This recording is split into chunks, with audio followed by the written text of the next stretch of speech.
Selamat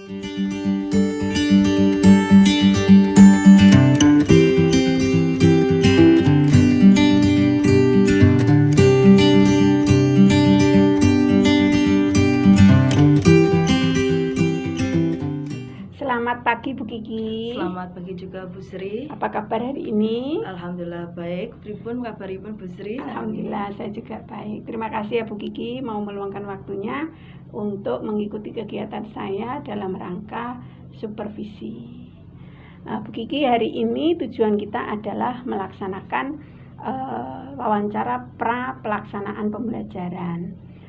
Oke, hari ini kira-kira Bu Kiki mau menyampaikan apa terkait proses pembelajarannya nanti? Oke, pada kesempatan nanti saya akan memberikan materi namanya asal-usul suatu bangsa, yaitu diaspora bangsa, di mana peserta didik nanti akan menganalisis dari mana asal-usul bangsa Indonesia itu. Oke, berarti nanti ini materinya tentang mata pelajarannya IPS nih Bu? IPS. Oke. Jadi nanti pada saat pembelajaran Bu Kiki akan menyampaikan materi terkait asal-usul bangsa. Oke, kira-kira bisa Bu Kiki ceritakan bagaimana kondisi di kelas yang akan Bu Kiki ajar nanti? Kondisi kelas yang akan saya ajar itu biasanya kelasnya itu anaknya itu suka ramai sendiri. Kelas berapa ini Bu Kiki? Kelas 7D. 7D nggih. Terus selain itu kelasnya itu ketika kita menyampaikan materi, kebanyakan siswa itu jenuh. Karena pembelajaran IPS kan kebanyakan 3 jam dan itu sangat menjenuhkan siswa. Oke. Itu permasalahan atau identifikasi permasalahan yang ada di kelas 7D. Nah, kemudian nanti di proses pembelajaran yang akan kita laksanakan tuh kira-kira dengan identifikasi permasalahan yang seperti tadi itu apa yang ingin Bu Kiki capai? Yang ingin saya capai nanti pembelajarannya akan menggunakan problem based learning, di mana siswa nanti supaya bisa menganalisis bagaimana proses mengidentifikasi persebaran bangsa Indonesia melalui namanya diaspora bangsa Indonesia. Oke. Berarti nanti untuk menyelesaikan permasalahan yang ada di kelas 7D terkait dengan siswanya tadi, Ibu akan memakai teknik problem based learning. Oke. Mengapa Bu Kiki, kalau boleh saya menanyakan, mengapa Bu Kiki menggunakan problem based learning untuk menyelesaikan permasalahan yang ada di kelas 7D? Untuk itu karena siswa itu biar lebih aktif dan mendengarkan. Karena kebanyakan siswa itu bermain sendiri ketika diterangkan. Oke. Kemudian nanti tujuan pembelajarannya tuh apa Bu? Kalau di pembelajaran nanti yang kita laksanakan di kelas? Oh, tujuannya untuk siswa dapat menganalisis. Menganalisa, ya berarti itu C berapa tiga? Menganalisa ya sudah C3 atau C4 ngoten nggih. Oke, nah kemudian nanti ketika dalam supervisi kira-kira yang Bu Kiki inginkan tuh saya membantu Bu Kiki mengamati terkait apa? Runtutan proses pembelajaran. Oke, runtutan berarti nanti apakah RPP yang sudah Bu Kiki rencanakan itu sudah secara runtut Bu Kiki laksanakan di kelas ngoten nggih? Oke, selain itu mungkin ada lagi yang lain? Menambah keaktifan siswa, di mana siswa sangat memperhatikan guru atau tidak. Oke, berarti nanti terkait pengelolaan kelas ya, apakah problem based learning itu memang berimpact pada keaktifan siswa dalam belajar di kelas ngoten? Oke, kemudian kira-kira nanti strateginya dalam problem based learning itu kalau bisa secara detail diceritakan itu seperti apa Bu Kiki? Nanti saya akan membagikan beberapa kelompok dan menggunakan alat peraga sehingga siswa tidak jenuh mencatat dan mendengarkan saja. Kira-kira alat peraganya apa Bu Kiki? Nanti berupa gambar atau tayangan video. Oke, berarti ada dua ya, ada gambar, ada tayangan video. Berarti ini Bu Kiki sudah melaksanakan pembelajaran berdiferensiasi konten ini. Kontennya ada 2. Oke. Kemudian selain itu nanti kira-kira seberapa besar komitmen Bu Kiki untuk melaksanakan apa yang sudah Bu Kiki angan-angan tadi untuk menyelesaikan permasalahan di kelas 7D? Apakah Bu Kiki, kalau kita ukur lah dari 1 sampai 10 itu komitmen Bu Kiki untuk melaksanakan semua strategi, semua rencana Bu Kiki tadi itu seberapa besar? Insya Allah 9. Oke, sip. Berarti nanti di pertemuan berikutnya kita akan melaksanakan pembelajaran dengan menggunakan strategi problem based learning menggunakan diferensiasi konten berupa visual dan audiovisual. Oke, Bu Kiki, kira-kira ada lagi yang ingin Bu Kiki sampaikan? Sudah cukup, nggih? Berarti nanti saya fokus di keruntutan rencana pembelajaran yang sudah Bu Kiki rencanakan, plus melihat bagaimana keaktifan siswa dalam belajar dengan menggunakan metode yang sudah Bu Kiki rencanakan. Ngoten nggih? Oke, baik Bu Kiki, terima kasih waktunya hari ini. Semoga nanti di pertemuan berikutnya kita bisa melaksanakan supervisi. Saya mendampingi Bu Kiki ketika Bu Kiki melaksanakan pembelajaran di kelas. Kira-kira hari apa nih? Hari Senin. Hari Senin. Oke, hari ini hari Jumat. Berarti 3 hari lagi, nggih? RPP-nya ini? Oke, nanti kita lihat bersama RPP-nya dan dokumen yang sudah Bu Kiki siapkan untuk pembelajaran di hari Senin. Sekali lagi terima kasih ya Bu Kiki. Bu Sri. Semoga nanti apa yang kita kerjakan bernilai manfaat. Amin. Oke, saya akhiri dengan alhamdulillahirrahmanirrahim. Wassalamualaikum warahmatullahi wabarakatuh. Waalaikumsalam. Assalamualaikum warahmatullahi wabarakatuh.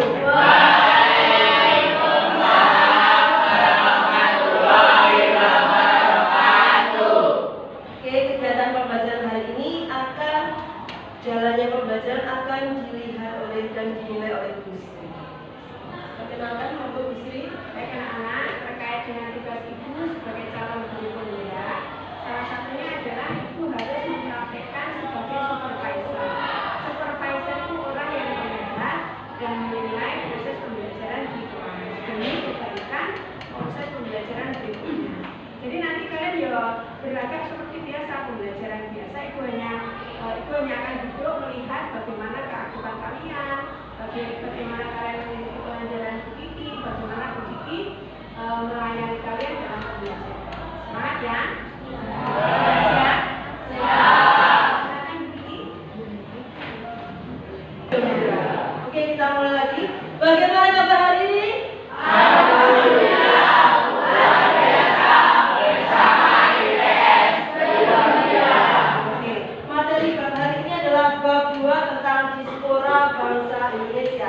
Di mana nenek moyang kita adalah seorang pelaut. Tahu lagu nenek kita seorang pelaut? Tahu.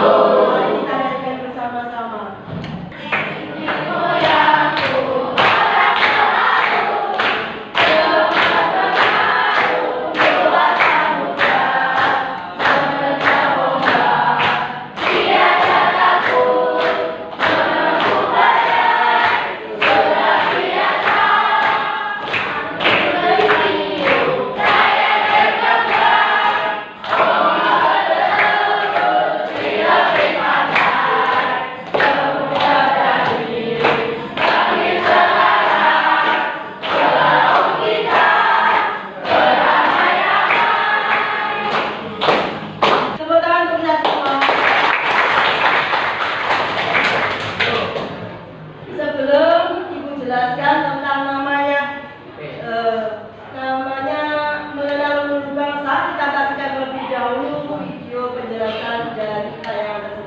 Bisa dicatat hal-hal yang masih ingin ditanyakan, nanti silakan bertanya. Sudah siap? Catatannya sudah siap? Nanti kalau tidak mencatat ketika saya ditanya, tidak bisa. Ayo dicatat semua. Dimana secara harfiah itu Austronesia itu berarti kepulauan selatan. Nah, rumpun bahasa Australia bahkan ke Eropa Utara, Amerika, dan juga di Amerika Selatan. Bahkan India pun termasuk ras Khmer. Berdasarkan bukti-bukti linguistik, genetika, dan arkeologis, para ahli sepakat bahwa para penutur Austronesia yang datang dari Taiwan itu adalah leluhur langsung bangsa Indonesia. Nah, dari segi fisik, penutur Austronesia itu tergolong ras Mongoloid Selatan. Dalam perkembangannya, penampilan fisik memang menjadi sangat beragam, dan kemampuan beradaptasi penutur Austronesia lihat orang Taiwan atau orang Vietnam. Nah, inti dari video yang ada di tayangan tadi yaitu yang pertama, yaitu orang Bugis dan Dayak di Afrika Selatan yang bertempat di Madagaskar, di mana mereka ketika di Madagaskar mereka harus merupakan warga yang memiliki budaya suku Melayu, di mana mereka menggunakan bahasa namanya Manjan dari Pulau Kalimantan. Setelah itu mereka di sana dijadikan oleh budak oleh masyarakat Afrika, yang dimana dia harus bekerja di namanya Tanjung Harapan. Di sini ada yang ditanyakan. Saya kasih pertanyaan. Salah satu yang dijadikan budak namanya siapa yang bisa? Syekh Yusuf. Di sana Syekh Yusuf dijadikan budak untuk membangun di suatu lokasi yang namanya titik-titik di Tanjung. Oke, di Tanjung Harapan. Kemudian orang Makassar selain dia berjualan seperti alkohol, baju, tembakau, selain dia membeli seperti kulit kerang, kura-kura dan sebagainya, dia juga mengumpulkan titik-titik mengumpulkan apa? Teripang. Ya, teripang. Oke, dari sini kita akan dikasih tugas, yaitu kita akan membuat namanya mind mapping, di mana kalian akan berkelompok 4. Silakan berkumpul dengan hadap-hadapan sama belakangnya langsung saja. Langsung berhadapan-hadapan dengan belakangnya.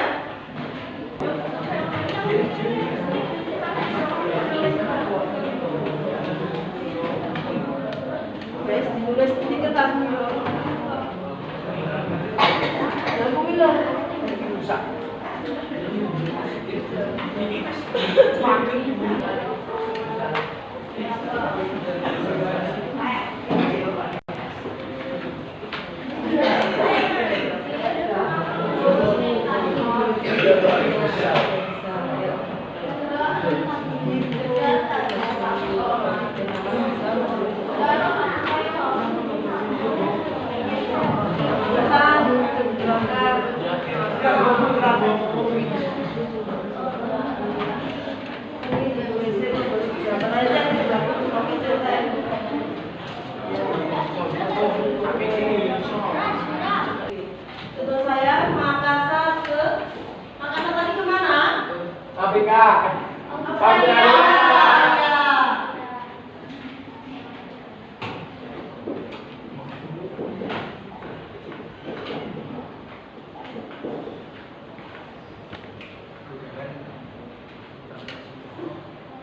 Oke, kenalan didengarkan dulu. Bagaimana perasaan kalian ketika pembelajaran hari ini tentang diaspora bangsa Indonesia? Bagaimana perasaannya? Mungkin dari sini ada yang ditanyakan tentang diaspora bangsa Indonesia, tentang leluhur bangsa Indonesia tadi. Kita sudah berlayar dari ujung sampai ujung. Ada yang ditanyakan? Tidak ada. Oke, terima kasih banyak pembelajaran kalian hari ini. Saya akhiri. Wassalamualaikum warahmatullahi wabarakatuh. Assalamualaikum warahmatullahi wabarakatuh. Waalaikumsalam. Selamat pagi. Selamat pagi. Ibu Kiki ya. Senang sekali ya. Hari ini kita bertemu semuanya. Yaitu dalam rangka pendampingan individu yang beriman. Fokus kita pada pagi hari ini adalah saya menjadi observer ya. Panjenengan akan kemudian coaching ya setelah kegiatan kemarin itu sudah melakukan observasi, kemudian observasi di kelas. Nah sekarang saatnya panjenengan adalah melakukan kegiatan pasca observasi yaitu supervisi klinis dan pendidikan. Nah ini yang akan kita sampaikan pada kesempatan ini. Wabarakatuh. Waalaikumsalam warahmatullahi wabarakatuh. Terima kasih Bu Kiki untuk yang kedua kalinya kita bertemu di ruangan ini, nggih. Oke, Bu Sri. Oke, tadi kita sudah melaksanakan pembelajaran di kelas sesuai dengan apa yang kemarin Bu Kiki sepakati bersama saya terkait apa yang akan kita lakukan. Jadi kita sudah sepakat bahwa yang kita bahas adalah atau yang akan akan kita kembangkan yang pertama adalah metode yang Bu Kiki pakai tadi kemarin menggunakan apa Bu Kiki? Project based learning. Oh, project based learning. Oke. Kemudian terkait runtutan dari RPP yang sudah Bu Kiki buat tadi sudah saya simak dari awal sampai akhir. Nah, sebelum di sesi saya menyampaikan apa hasil dari pengamatan saya selama kita bersama melaksanakan pembelajaran tadi, coba Bu Kiki sampaikan dulu apa yang menjadi perasaan Bu Kiki setelah melaksanakan proyek pembelajaran di kelas tadi. Perasaan saya hari ini tuh sangat bahagia Bu, di mana anak-anak banyak yang aktif, mulai dari dia menyanyikan lagu, mulai dari mendengarkan tayangan dan sebagainya. Mereka lebih memahami ketika mereka itu melihat tayangan secara langsung daripada hanya menyampaikan materi kemudian dicatat siswa. Oke. Jadi menurut Bu Kiki bisa diutarakan sekali lagi, kebahagiaan anak-anak mengikuti pembelajaran itu disebabkan oleh apa Bu Kiki? Karena kesenangannya dia. Nah, senangnya itu timbul karena apa yang Bu Kiki lakukan sehingga mereka senang, bahagia selama pembelajaran. Nah, awalnya itu kan kebanyakan siswa itu banyak yang suka melihat, kemudian mendengarkan dan mengapresiasikan berupa lagu atau nyanyian. Kemudian di situ menarik siswa, di mana siswa bisa mendengarkan, kemudian menulis dan menuangkan apa isi yang telah disampaikan. Oke, berarti kalau boleh saya simpulkan, Bu Kiki berusaha melayani siswa sesuai dengan karakternya, sesuai dengan gayanya. Gaya kelas 7D itu adalah suka melihat, mendengar, kemudian mengapresiasi, dan itu Bu Kiki wujudkan dalam bentuk pembelajaran yang menggunakan media. Tadi Bu Kiki menggunakan video pembelajaran yang diambil dari YouTube, ada lagu, kemudian ada materi film tentang materi apa tadi diaspora Diaspora bangsa. Diaspora bangsa. Oke. Bagaimana perasaan Bu Kiki setelah berhasil? Kalau saya katakan Bu Kiki tadi sudah berhasil membuat anak-anak bersemangat, senang, gembira melakukan pembelajaran. Terus rasanya bagaimana Bu Kiki? Rasanya bahagia banget Bu, karena pesan yang telah disampaikan kepada siswa dapat diterima. Kemudian ke depan dengan apa yang sudah Bu Kiki raih hari ini, kira-kira apa yang akan Bu Kiki teruskan atau apa yang akan Bu Kiki tingkatkan? Mungkin dari sini saya dapat menarik kesimpulan bahwa ketika di setiap kelas kan masing-masing memiliki kesenangan masing-masing. Setiap kelas mungkin tidak sama dalam melayani pembelajaran. Untuk kelas 7D akan saya kembangkan lagi seperti tadi Bu Sri, memberikan sebuah lagu untuk mengaitkan tentang pembelajaran terlebih dahulu. Berarti nanti Bu Kiki akan melanjutkan apa yang sudah Bu Kiki lakukan di praktek baik hari ini, Bu Sri. Terus kemudian, jadi kalau misalkan kita ulang sekali lagi ya, yang sudah berjalan baik selama kita melakukan praktek, kita mulai coaching pertama, kemudian Bu Kiki melakukan pembelajaran, terus hari ini kita coaching lagi, itu kira-kira apa hal baik yang Bu Kiki alami? Hal baik yang saya alami, biasanya siswa itu di kelas 7D khususnya itu sulit untuk menerima karena anaknya Bu Sri tahu sendiri bahwa anaknya super hiperaktif. Dengan adanya itu anaknya lebih memperhatikan, kemudian mengikuti, kemudian apa yang telah disampaikan dapat diterima dengan baik. Kemarin di awal kan saya minta tolong Bu Kiki untuk mengikuti kegiatan saya praktik baik, praktik nyata, aksi nyata, supervisi. Kemudian Bu Kiki membuat RPP, kemudian juga RPP-nya dilengkapi dengan diferensiasi produk, mulai dari diferensiasi konten, proses, dan produk. Nah, kira-kira menurut Bu Kiki dari pengalaman kita melakukan sesi supervisi coaching 1, pembelajaran, kemudian hari ini coaching kedua, apakah ini membantu Bu Kiki dalam tugasnya sebagai seorang guru? Ya, sangat membantu Bu Sri. Karena awalnya pembelajaran saya itu memang IPS itu cenderung hanya membosankan karena hanya diterangkan, siswa mencatat, penugasan. Saya dengan adanya ini saya malah lebih tahu Bu bahwa siswa itu lebih menyenangkan ketika ditayangkan suatu video. Berarti kegiatan supervisi pendidikan itu memang perlu nih Bu Kiki? Injih Bu Sri. Terus kemudian dari kegiatan supervisi kita coaching 1, kemudian pembelajaran, hari ini coaching 2, kira-kira apa yang perlu saya tingkatkan selaku saya sebagai coaching itu apa?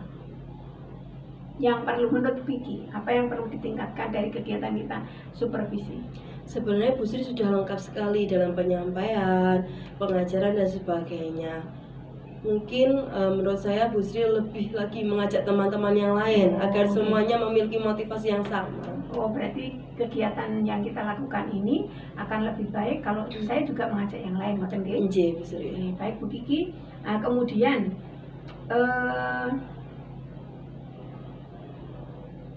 untuk memperbaiki atau meningkatkan apa yang sudah kita lakukan.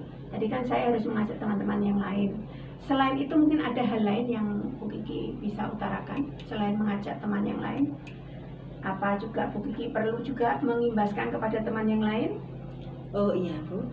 Selain itu saya juga memberikan informasi atau wawasan kepada teman yang lain agar teman yang lain juga mengerti bahwa setiap siswa memiliki keinginan dalam pembelajaran yang berbeda-beda supaya tidak monoton dalam pengajaran. Apakah Bu Kiki apa yang Bu Kiki rasakan ketika kita sesi coaching seperti ini? Dari coaching pertama, kemudian hari ini kita ketemu lagi untuk coaching kedua.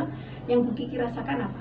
Rasanya bahagia, rasanya seperti longgar Bu Sri, Okay. di mana siswa dapat menerima dengan senang, itu hal yang luar biasa.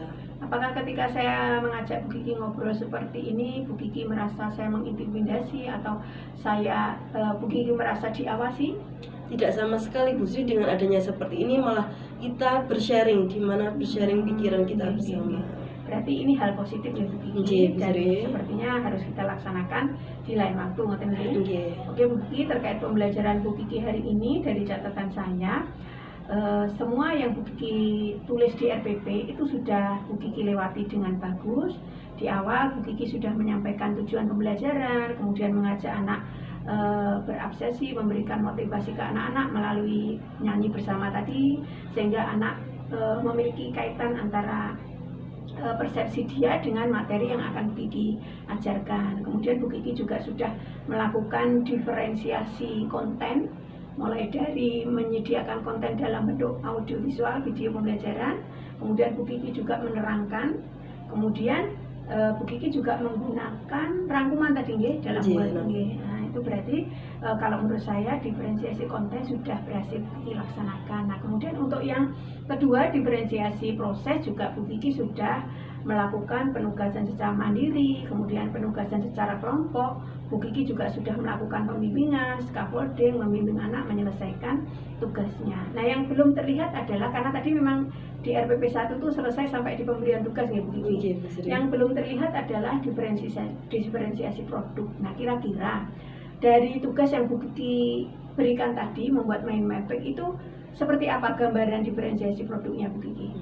Ya, kan satu kelompok 4 siswa gitu, Sri. Dimana kan 4 siswa kan memiliki karakter yang berbeda.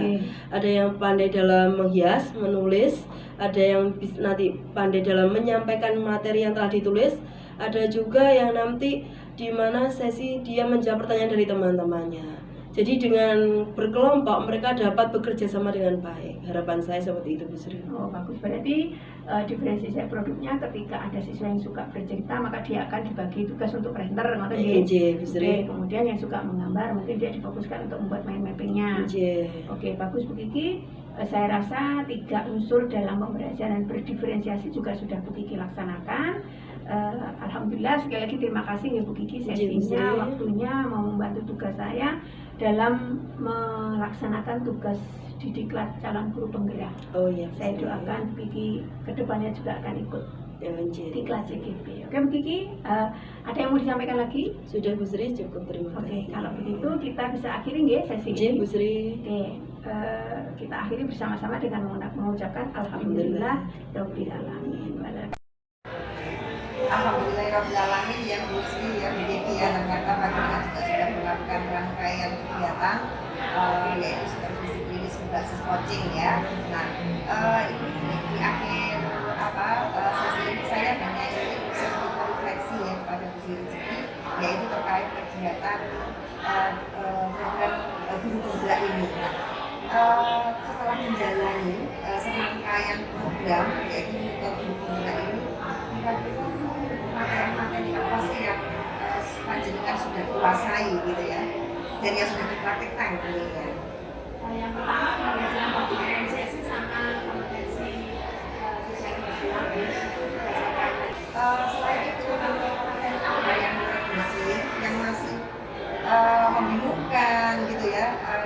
perlu pembelajaran yang lebih lanjut itu apa di sini? Visi misi dan peran guru penggerak gitu ya, mungkin ingin dioptimalkan lagi ya gitu ya. Mungkin nanti itu sebenarnya memang harus dilatih ya Bu ya, tapi di suatu kesempatan atau apa mungkin bisa dilatih terkait dengan visi misi dan peran guru penggerak ini ya. Bu Sri, terima kasih loh Bu Sri ya atas panjenengan praktik baik yang sudah panjenengan lakukan terkait dengan program ya nanti ya yang akan datang karya 5 ya Bu ya. Itu nanti kita sambil mengingatkan kembali bahwa nanti panjenengan tadi apakah sudah menyebarkan mengumpulkan input survei tentang kompetensi guru penggerak feedback 360 ini sudah ya Bu ya? Iya sudah ya. Berarti masih filenya masih ada ya. Nah ini nanti yang harus kita bawa pada saat karya yang kelima ya. Kemarin kan ada di kepala sekolah, rekan sejarah, ada siswa itu ya. Terus berikutnya lagi juga mengingatkan bahwa CDP itu melakukan diskusi terkait dengan pemetaan aset. Nah nanti pelaksanaannya nanti sebelum PI ke-6 iya. Hal yang harus dilakukan oleh CDP yang pertama adalah melakukan jadwal diskusi pemetaan aset dengan kepala sekolah. Nah, terus kemudian mengundang aktor, bisa kepala sekolah, rekan guru, murid, orang tua, tokoh setempat atau dari keluarga janda ya. Berarti ada tidak harus porsinya yang seimbang jadinya. Ya, ada terus kemudian membuat notulen hasil diskusinya, mengambil foto kegiatan, mengumpulkan hasil pemetaannya. Itu boleh. Jika ada hal-hal yang terkait pembelajaran daring yang perlu diketahui oleh fasilitator, nanti maka bisa dicatat di jadwal komunikasinya. Itu aja sih. Semoga apa yang sudah lakukan, yang sudah kita jelaskan kepada nanti akan bermanfaat dan nanti harapannya juga bisa mengimbaskan kepada teman-teman yang lain, gitu ya.